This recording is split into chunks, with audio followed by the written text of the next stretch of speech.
안녕하세요. 오늘은 어깨뼈가 잘 움직이지 않는다거나 아니면 하견이 좀 있으신 분들한테 도움이 될 만한 운동 루틴을 알려드리려고 해요. 오늘 등 운동을 진행을 해볼 거고요. 특히나 내가 하견인데도 불구하고 통증이 동반된다거나 이 상태에서 얘 한번 앞으로 한번 쭉 올려보세요. 팔 올렸다가 다시 한번 내려볼게요. 이런 식으로 어깨뼈가 좀 과도하게 잘못 움직이는 경우들이 있어요. 그래서 충돌이 날 수도 있고 통증이 유발될 수도 있는데, 이런 경우이신 분들이라면 꼭 따라 하시면 좋은 루틴들 설명 한번 해드릴게요. 대표적으로 등 운동에서 랩풀다운을 많이 하는데 하견이 있으신 분들한테는 추천드리진 않아요. 왜냐면 팔 한번 올려보고 자 한번 당겨보세요. 이렇게 당기는 행위 자체가 어깨뼈의 하견을 유발할 수밖에 없거든요, 운동의 특성상. 그래서 얘들을 잡아놨다가 이완시킬 때 강하게 잡아서 쭉 뽑아내는 것들을 연습하지 않으면 사실상 일반적으로 했을 때에는 이 다루기가 쉽지가 않아요. 근데 얘네들을 각도를 살짝만 눕혀주면 사실상 당기는 포지션을 가져갔을 때의 하견에 대한 것보다는 광배 타겟을 가져가면서 그 하견 없이 등 운동이 가능하거든요. 자, 지금처럼 보면 자, 일반적으로 랩풀 다운을 했을 때 자, 그대로 한번 당겨 볼게요. 이렇게 당기게 됐을 때의 이 어깨의 모양과 다시 올려놓고, 자, 이번에 다리 뒤로 올게요. 자, 이 상태에서 등 살짝 뒤로 넘겨 눕고 살짝 이렇게 누워놓고, 자, 그 상태에서 한번 당겨 볼게요.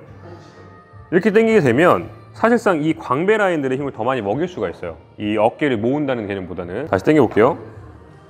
보이시나요? 그러니까 하견이 된다기보다는 어깨가 모이면서 광배만 힘이 들어가는 거거든요. 다시 놨다가 다시 당겨, 다시 좀만 더 가고, 6, 다시, 자, 7. 지금 이렇게 바닥에서 진행을 하게 되면 이 골반 자체가 후방형사가 되기 때문에 이 기립근에 대해서 힘이 많이 들어갈 수가 없어요. 그래서 내가 오히려 랩풀 다운이나 등 운동을 할 때에 허리에 자극이 많이 가시는 분들은 지금처럼 바닥에서 해보시게 되면 이 기립근에 대한 수축이 아닌 광배 수축이 제대로 들어가기 시작을 할 거거든요. 아마 해보시면 차이가 많이 느껴지실 겁니다. 자, 그래서 보면 여기에 차는 거 없이 요 라인으로 먹일 수가 있거든요.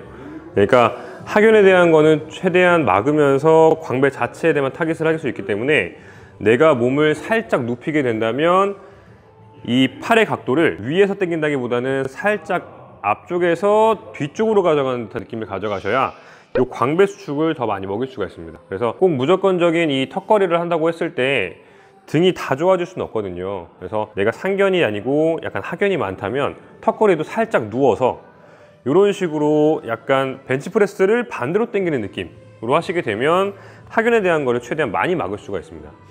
이제 랩풀 다운에서 하는 종류를 약간 응용을 하는 건데, 그립을 이렇게 좁은 그립으로 바꿔주시고요.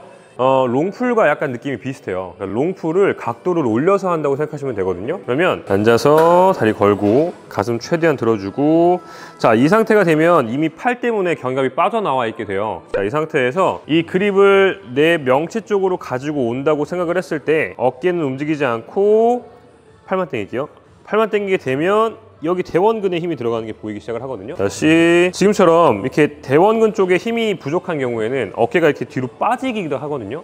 이럴 때는 어깨가 안 빠지는 게 더 포인트이기 때문에 오히려 무게를 낮추시는 게 훨씬 낫습니다. 자, 어깨 빼고 처음에 윗가슴을 들고 등을 평평하게 만들어서 어깨를 빼놓은 상태에서요, 그 상태에서 팔 당겨보세요. 당기게 되면 여기에 대원근 라인들이 힘 들어가는 게 보일 거예요. 등에 대한 수축이 아니라 여기에 수축입니다. 다시 올렸다가 다시, 자, 둘, 땡겨. 그렇지, 다시. 자, 셋. 그렇지. 다시, 자, 넷. 다시, 5. 그래서 어깨가 상방이 되어 있는 상태에서 팔이 움직이기 때문에 하견이신 분들한테는 굉장히 도움이 많이 돼요. 그래서 아마 해보시면 내가 이 무게도 못 드나 싶을 정도로 굉장히 힘들어 하실 거거든요. 다시 땡기고, 다시 한 번 더 땡겨. 오케이, 힘 빼고. 좋습니다. 다음 동작으로 넘어갈게요. 네. 자, 얘도 마찬가지로 방금 전에 했던 동작이랑 유사한데 이거는 롱풀로 할 거예요. 그래서 약간은 대원근이라기보다는 전면에 광배를 잡아준다고 생각하시면 되거든요. 어깨가 상견이 된다는 거는, 그러니까 어깨를 충분히 바깥쪽으로 빼내서 상방회전을 만들기 때문에 이 앞쪽에서의 전면 광배가 살짝 잡아주셔야 이 어깨가 올라갈 수가 있어요. 먼저 잡아 놓으시고요. 여기서 이 궤적 자체가 약간 아래로 되어 있기 때문에 지금 상체를 살짝 숙이거든요. 근데 이게 조절이 되시면 내 정면에 놓으시는 게 제일 좋아요. 그러니까 케이블이 내 명치 앞쪽에 있게끔 살짝 숙여서 겨드랑이 쫙 벌려주시고, 자, 이 상태에서 평평하게 만들어 주시는 건 똑같아요. 자, 그 상태에서 명치로 당겨 볼까요? 그렇죠. 하나, 둘, 셋. 이렇게 잡히면 이 앞쪽에 이 전면 광배에서의 힘이 딱 들어가기 시작을 하거든요. 보시면 여기가 계속 잡힐 거예요. 이쪽에 수축감 없이 여기만. 어깨 모으면 안 돼. 자, 그렇지. 어깨 모으면 안 돼. 그렇지. 아홉, 15개 더. 자, 하나, 다시 둘, 어깨 모이면 안 돼. 자, 셋, 다시 넷, 자, 하나만 더, 다섯. 오케이. 좋습니다. 한번 서볼까요?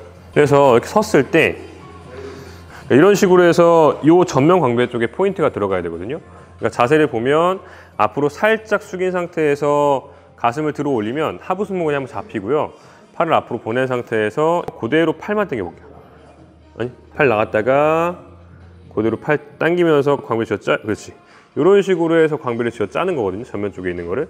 그러면 자연스러운 상방 회전을 만들어내면서 어깨 처진 게 조금씩 올라가기 시작을 해요.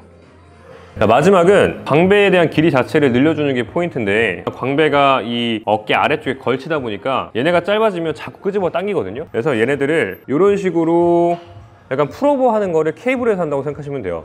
그래서 상체는 최대한 아래쪽으로 붙여놓고 이 상태에서 팔꿈치를 살짝 끌어당겨서 내렸다가 상체는 바닥을 붙이려고 하면서 팔을 쭉 올려주시는 거예요. 이런 식으로. 다시 내리고 고개 앞에 봐야 돼요. 다시 올려. 쭉 올려. 쭉 더 올려야 돼. 그렇지. 다시. 여기서 올리려고 하면 이 라인 자체가 더 빠져나오는 게 보이기 시작할 거예요. 다시 내렸다가 더 올려야 돼. 쭉 더 올려. 끝까지 더 올려. 그렇지. 다시. 그래서 이때 팔꿈치가 펴지는 개념이 아니라 팔꿈치 유지하면서 팔 자체를 이렇게 들어 올리시는 거거든요. 근데 이때 잘 하셔야 되는 게 끌어당길 때 오히려 몸통이 이렇게 수그리는 경우가 있어요. 그러면 이 광배를 수축하기보다는 복부에 힘이 많이 들어가거든요. 그리고 이완시킬 때 지금처럼 몸통은 고정되어 있고 팔만 움직여야 되는데 이게 잘못되는 경우에는 당겼다가 몸이 같이 올라가 버려요. 이런 경우에는 또 스트레칭이 안 되거든요. 그러니까 얘네들은 무조건 고정. 그 상태에서 올렸다가 자 내리고 자 올리세요. 그대로. 그렇지. 이런 식으로 해서 내리는 거에 대한 포커스보다는 이완시킬 때 최대한 팔꿈치가 쭉 끌려 올라가는 거를 자꾸 체크하셔야 돼요. 그러면 이 자체를 다 늘리기가 훨씬 더 용이합니다. 그래서 지금처럼 이제 운동을 루틴을 가져가시게 되면 아까 전보다 조금 더 상방회전되어 있는 게 보일 거예요. 그러니까 이렇게 라인이 잡히면서 이 어깨선 자체가 달라지거든요. 아까는 약간 처져 있어서 여기가 봉긋 솟아 올랐다면 지금은 이 끝선이 올라가다 보니까 얘네들이 조금 더 완만해지는 형태. 그러니까 이게 반복이 되기 시작을 하면 이 승모근만 자꾸 올라가는 형태들은 거의 없어질 겁니다. 얘네가 자꾸 솟아있다고 해서 막 마사지로 풀거나 하시지 절대 마시고 하부 승모근 잡거나 대원근 잡아서 최대한 상방회전 만드시면 어깨 이쁘게 만드실 수 있을 겁니다.